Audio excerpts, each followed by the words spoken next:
நாம் இன்றைக்கி பார்க்க போகிற ரெசிபி வாழைக்காவை வச்சு கோலா உருண்டை பண்ண போகிறோம். இந்த வாழைக்காய் கோலா உருண்டை நல்லா டேஸ்ட்டாக இருக்கும், பண்ணுறது ரொம்ப சுலபம். இப்போ வாங்க வாழைக்காய் கோலா உருண்டை எப்படி செய்யலான்னு பார்க்கலாம். அஸ்ஸலாமு அலைக்கும், வெல்கம் டு ரியா சமையல். வாழைக்காய் கோலா உருண்டை பண்ணுறதுக்கு வாழைக்காய் தான் மெயின் டிஷ்ஷு. நான் ஒரு வாழைக்காய் எடுத்துருக்கிறேன், அதை ஸ்டீமரில் வச்சு வேக வச்சு எடுத்து வச்சுருக்கிறேன். நீங்கள் ஸ்டீமர் இருந்தால் ஸ்டீமரில் யூஸ் பண்ணுங்கள், இல்லாட்டி இட்லி பாத்திரத்தில் கூட வச்சு வேக வச்சு எடுத்துக்கலாம். தோல் எடுத்து வச்சுருக்கிறேன். வேக வச்சிட்டிங்கன்னா உங்களுக்கு தோல் ஈஸியாக வந்துடும். எடுத்து வச்சுருக்கிறேன். ஆவியில் தான் வேக வைக்கணும். வாழைக்காயை ஸ்ட்ரைட்டாக தண்ணியில் போட்டு வேக வச்சிடாதீங்க, அப்புறமா அது தண்ணி இழுத்துக்கும், உங்களுக்கு கோலா உருண்டை எண்ணெய் குடிச்சிடும். ஸோ அதனால் ஸ்டீமரில் வச்சு வேக வச்சு எடுத்து வச்சுருக்கேன். ஒரு வாழைக்காய் வச்சுருக்கிறேன்.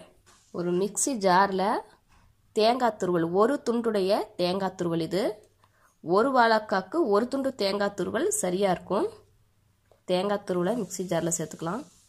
1 ஸ்பூன் இஞ்சி பூண்டு விழுது, 1/2 ஸ்பூன் கரம் மசாலா, 3/4 ஸ்பூன் மல்லித்தூள், மிளகாய்த்தூள் 1/2 ஸ்பூன். உங்களுக்கு எவ்வளவு காரம் வேணுமோ அதுக்கு தகுந்த அளவுக்கு நீங்கள் சேர்த்துக்குங்க. மிளகுத்தூள் 1/4 ஸ்பூன், மஞ்சள் தூள் 1/4 டீஸ்பூன், ஒரு பச்சை மிளகாய். அரைக்க வேண்டிய சாமான், மசாலா சாமான் எல்லாம் சேர்த்தாச்சு. இதை தண்ணி விட்டு கொஞ்சமாக தான் தண்ணி சேர்க்கணும், அதிகமாக தண்ணி சேர்த்துடக்கூடாது. அப்புறமா உங்களுக்கு கோலா உருண்டை எண்ணெய் குடிக்க ஆரம்பிச்சிடும். கொஞ்சமாக தண்ணி விட்டு நல்லா ஃபைன் பேஸ்ட்டாக அரைச்சி எடுத்துக்கலாம். நல்லா ஃபைன் பேஸ்ட்டாக அரைச்சி எடுத்தாச்சு. அரைச்சி வச்சுருக்கிற பேஸ்ட்டை இந்த பவுலில் சேர்த்திக்கலாம். சேம் அதே ஜாரில் வாழைக்காயை சேர்த்து நல்லா ஃபைனாக அரைச்சி எடுத்துக்கலாம். தண்ணியெல்லாம் சேர்த்துடக்கூடாது, அப்படியே ஓட்டி எடுத்துக்கலாம்.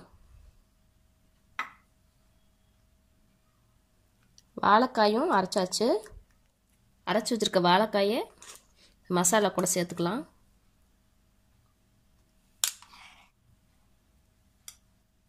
பொட்டுக்கடலையை மிக்சி ஜாரில் போட்டு பவுடர் பண்ணி வச்சுருக்கிறேன். இந்த பவுடர் ஒரு டேபிள் ஸ்பூன் சேர்க்குறேன். இந்த டிஷ்க்கு தேவையான அளவு உப்பு சேர்த்துக்கலாம். எல்லாத்தையும் சேர்த்து நல்லா மிக்ஸ் பண்ணி விட்டுறலாம். எல்லாத்தையும் சேர்த்து நல்லா மிக்ஸ் பண்ணியாச்சு. கவர் பண்ணி வச்சிடலாம்.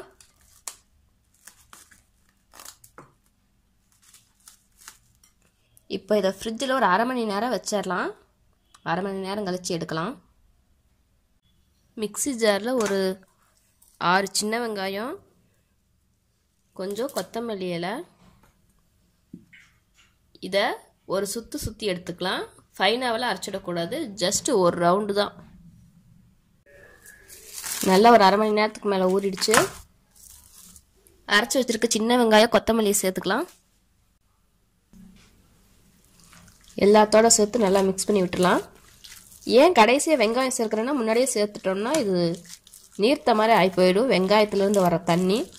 அதனால் எப்போ பொரிக்க போகிறோமோ அப்போ தான் வெங்காயத்தை சேர்க்கணும். பொரிக்கிறதுக்கு தேவையான சைஸ் அளவுக்கு உருண்டை போட்டுக்கலாம். கடாயில் எண்ணெய் விட்டுருக்க, எண்ணெய் நல்லா சூடாயிடுச்சு. இப்போ இதில் இந்த உருண்டைகளை சேர்த்துக்கலாம்.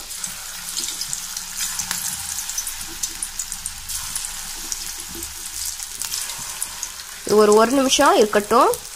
வெந்ததுக்கு அப்புறமா திருப்பி போடலாம். இது ஆல்ரெடி வாழைக்காய் குக் ஆனதுனால உங்களுக்கு சீக்கிரமாகவே ஆயிரும். ஜஸ்ட் உள்ளே இருக்கிற மசாலாஸ் தான் வேகணும். கொஞ்சம் கருவேப்பிலை சேர்த்துக்கலாம், நல்லா வாசனையாக இருக்கும்.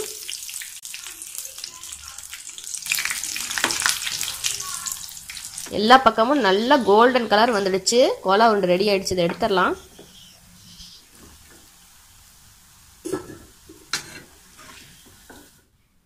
டேஸ்டியான வாழைக்காய் கோலா உருண்டை ரெடி.